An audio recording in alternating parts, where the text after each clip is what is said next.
Kent. Yes. Great. So this is in response to some legislation that was signed last year by the governor. We're seeking one staff and some ongoing funding to implement the data sharing work that is being done between us, the Department of Social Services, and the counties.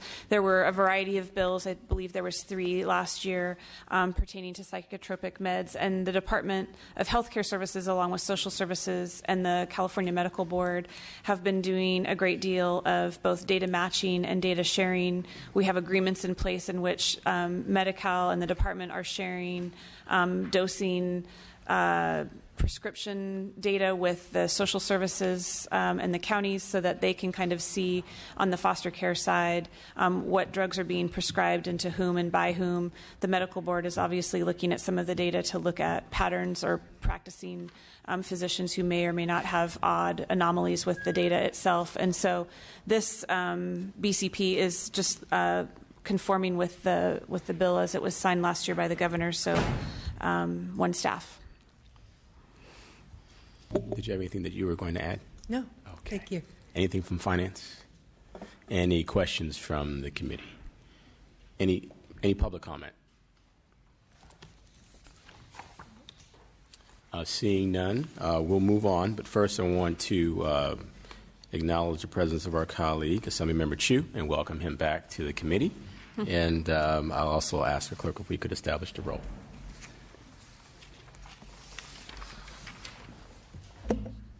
Thurman. Here. Bonta. Chu. Here. Grove. Harper. Thank you. Issue number 8. We have a stakeholder proposal on the suicide hotline funding. If it's okay, I'd like to ask for Brenda Graylish to come up and talk about where we are with the suicide hotline report. Yes. She's right behind me. Yep.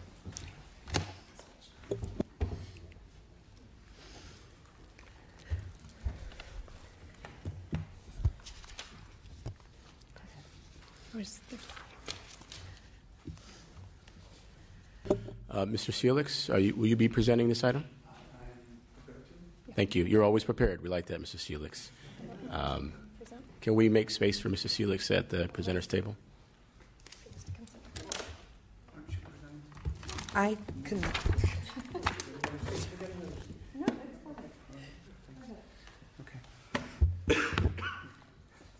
Thank you, Mr. Chairman. Yes. Rusty Felix, California Council of Community Behavioral Health Agencies. So this was an issue last year.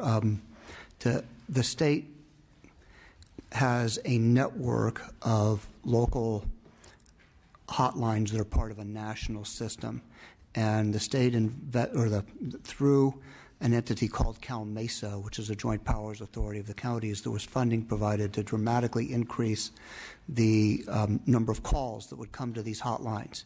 And then the Cal Mesa funding ended last year, and there was a scramble last year to find a way to keep the support for these hotlines because the support system, the increased effort was still there.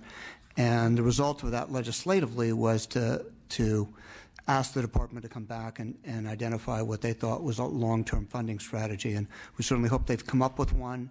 We know the counties through Cal Mesa and through the department are working on a solution.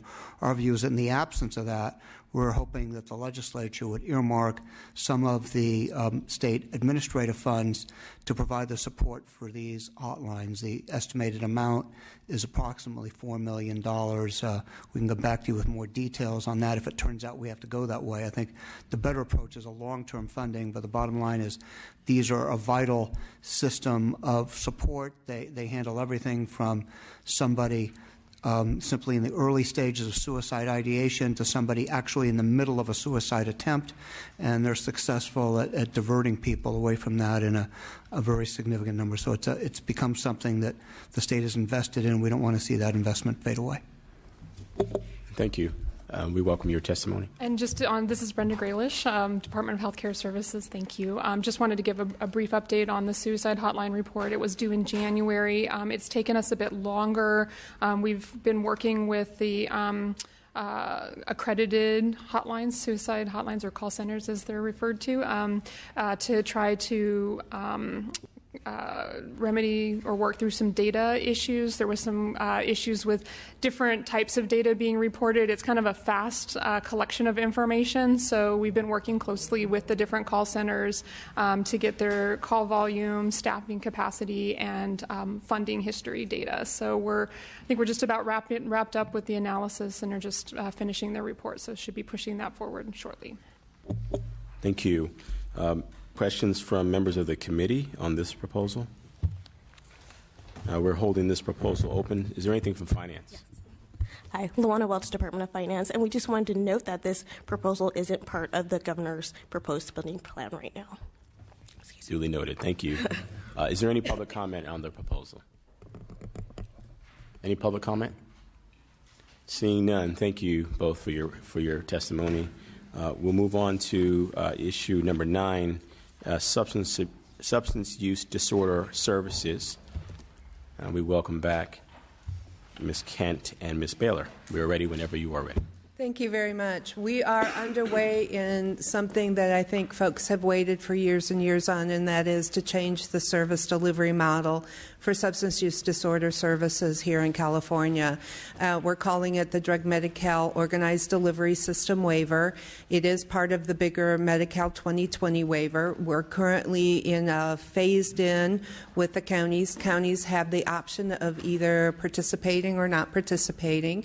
We have finished our technical assistance with Phase 1 and Phase 2, which was the Bay Area and the Southern region, and we're starting this week with Central Valley. So far, we've received 7 implementation plans from the counties, 1 being from LA. We've got them all posted on our website.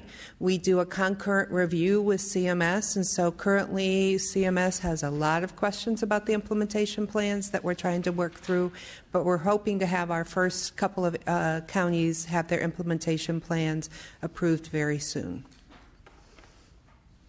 Thank you. Anything else, Ms. Kent? I was just going to note in the agenda, in the write-up, it talks a little bit and mentions some of the program integrity issues that really precipitated the waiver in terms of wanting a status update on the provider certification and recertification process. So in 2013, when it became shown on CNN and other places that we had some significant fraud in the drug Medi-Cal provider arena, we did a recertification of all the providers. At that point, some of those providers were never seen again, that when you ask them to reapply, they find something else to do.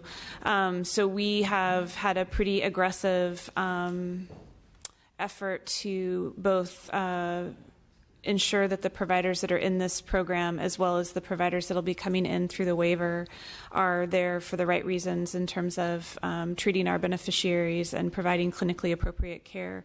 I think there was a bit of an enrollment backlog at first when we did this initial recertification effort. There were a lot of applications that came in that were incomplete. Providers were taking a long time to respond to questions. Our applications, I will stipulate, are not necessarily the easiest to get through, and so our provider enrollment division has really done amazing work to clear out the backlog, to be responsive. We've done a lot of things to streamline that process. We have done some emergency regulations to help clarify and really kind of ground some of the work that we're doing with this provider community. And so I'm really pleased to say that I think we have a really good handle on that, both process as well as the providers that we are working with. I think we feel very, very pleased with in terms of how we are moving forward with that element of the program. Thank you. Was there anything from finance here? Let me ask this question about covered benefit for minors younger than age 21. Can you tell me, are drug Medi-Cal services a covered benefit for minors? And if not, can you talk about the circumstances here? Sure. So drug Medi-Cal and EPSDT are entitlements, and that means that they are eligible for minors who meet medical necessity to get those services. As we work with the counties on their implementation plan, we are encouraging counties to develop a continuum of care that we have outlined in the drug Medi-Cal system for minors. CMS, our federal partners, have come out with guidelines on what they think youth treatment should look like for substance use disorders, and we're encouraging counties to look at that model and to see how they can replicate that model on the local level. But yes, they are services that are an entitlement. Thank you. Any committee questions? Any public comment? Seeing none, we'll move on to issue 10. Thank you. We have a budget change proposal for residential treatment facilities, AB 848. And once again, Ms. Baylor and Ms. Kent, take it away. Yeah, so this is from a bill that was signed by the governor. It is adding in incidental medical services into our residential treatment facilities. We are requesting 4 positions and are funding it through our RALF, what's called RALF funds, which is Residential and Outpatient Program Licensing Fund. And what this is many of the residential facilities do not have people on staff who can do simple things like blood pressure, check your glucose, check your heart rate. And so we're excited about this being implemented so that you can add in a nurse or some sort of level of health care to do some incidental medical care with your client who is in residential treatment, so that if you are detoxing and you don't know it or the facility doesn't know it, you'll have people on board who can get you to the medical care that you need. So we're very excited about implementing this. We'll need to establish regulations. We'll probably have to amend licensure, and so that's why the additional resources are being requested. Thank you. Anything from finance? Any questions from the committee? Any public comment?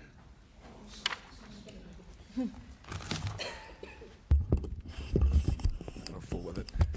Thank you. Tom Renfrey with the County Behavioral Health Directors Association. As one of the co-sponsors of AB 848, we worked for years to get this kind of legislation passed that would enable us to provide better care for people who are in residential substance use disorder treatment, many of whom are, have medically fragile and have medical needs. So we do appreciate the department working with us this year to provide technical assistance as we work to get this bill passed, and we support the positions they need to be able to implement this good practice. Thank you. Thank you. Any other public comment? Seeing none, we'll move on to issue number 11. It's also a budget change proposal on substance use disorders healthcare reform implementation budget. So just really quickly, again, back to my opening comments about the continued work that we're doing at the department to further integrate substance use and mental health into the broader department activities. This is a continuation and a conversion of limited term positions, 10 limited term positions, as well as the addition of a new legal position to continue. I think 5 of these positions are in our IT division, in which they're still continuing to do a lot of conversion work from really old legacy systems. And so with that, I will stop and take questions. But these are just existing positions that we're seeking to have converted from temporary to permanent. Thank you. Anything from finance? Any committee questions? Any public comment on this proposal? Seeing none, we will move on to issue 12. And thank you, Ms. Kent and Ms. Baylor. Issue 12, it looks like you'll be presenting again. Sure. We welcome you. Thank the stakeholder proposal on the naloxone grant program. So I think it's been widely publicized that there is. We have Dr. Davidson come up. Is Dr. Davidson present? Yes. Would you join us here? And do you want him to start? Me to start? Go ahead. Dr. Davidson, would you frame the issue, and then we look forward to hearing from Ms. Baylor. Thank you. Yeah. Absolutely. Thank you for having me. I'm here on behalf of the Drug Policy Alliance, but I'm also an assistant professor at the University of California, San Diego in the Department of Medicine.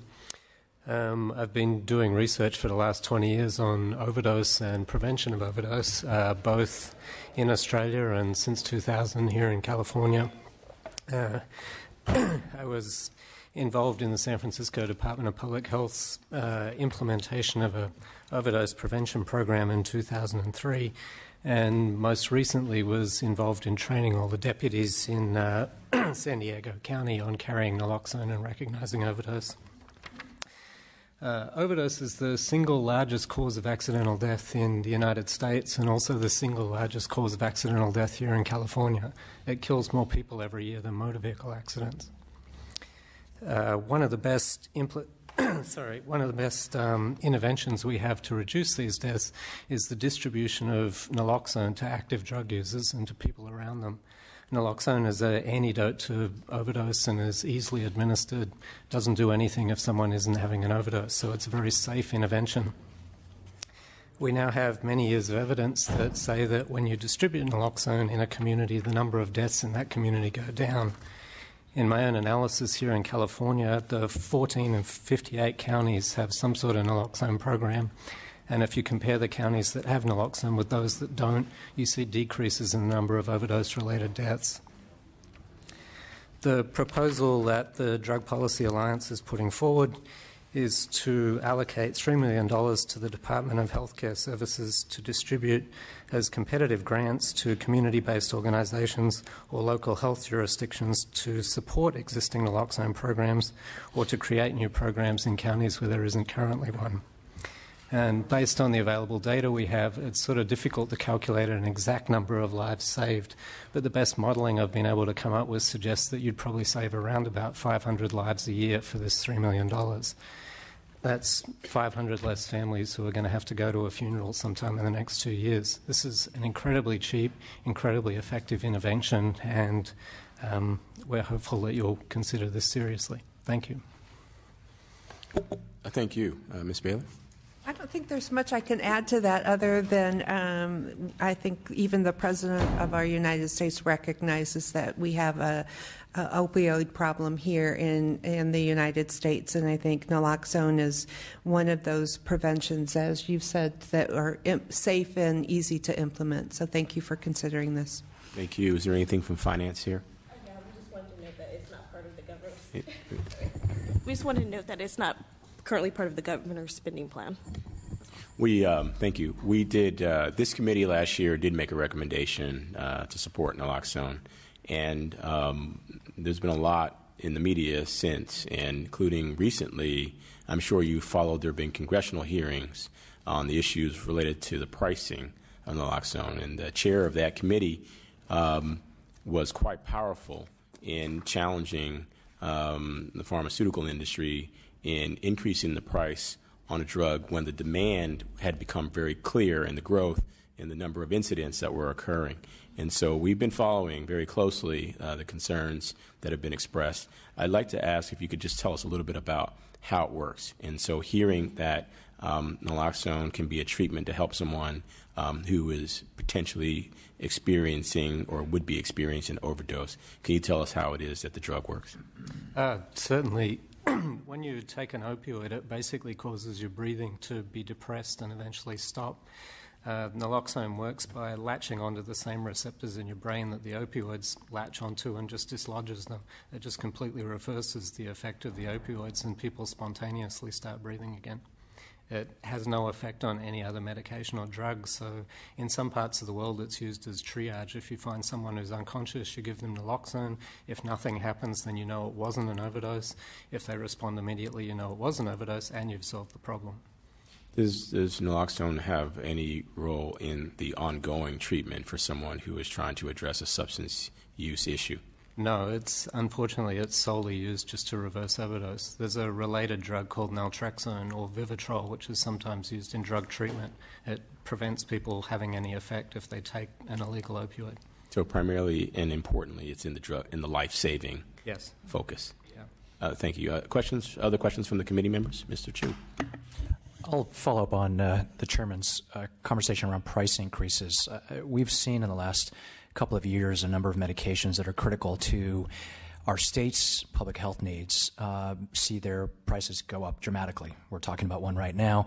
I think this past week we all read accounts of the drug that's used that physicians will prescribe in end-of-life situations. We've seen that drug price jump up dramatically.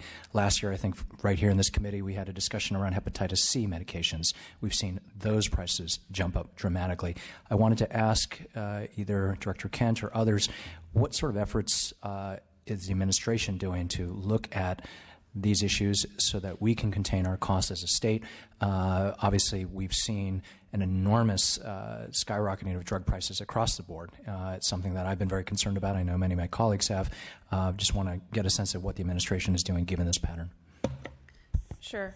Thanks for letting me Skype in over here. So the Health and Human Services Agency has convened a high-cost drug work group from different departments and agencies statewide. So we are a member of that work group. It also includes staff from PERS, Covered California, Department of General Services, Department of Developmental Services, Corrections, so all of the big state purchasers and programs. We, as a department, are a little bit differently situated than others when it comes to purchasing drugs just because of the legal construct around a state Medicaid program, and we have some very different purchasing, pricing, accessibility that others don't have. I think that we continue to be concerned, obviously, as it not only impacts our program that's $13 million and growing, but also we have other related programs in the state that serve vulnerable populations. And so I think this work group is one of the notable things that the administration has done to look at both strategies or how we can do a better job of doing group purchasing, or if there are certain changes that need to be made. I think those would be emanating from that work group effort. And I'm more than happy to follow up with you with the contact person that's staffing that at the agency level. I'd love to learn more. And could you give us a sense of timeframes on their work? So a year ago, I was asking these questions from this very committee, and we were told there was a working group, and we had hoped that there would be some movement. Do you have a sense of when there might be some decisions on tactics to reduce drug prices? You know, I think that I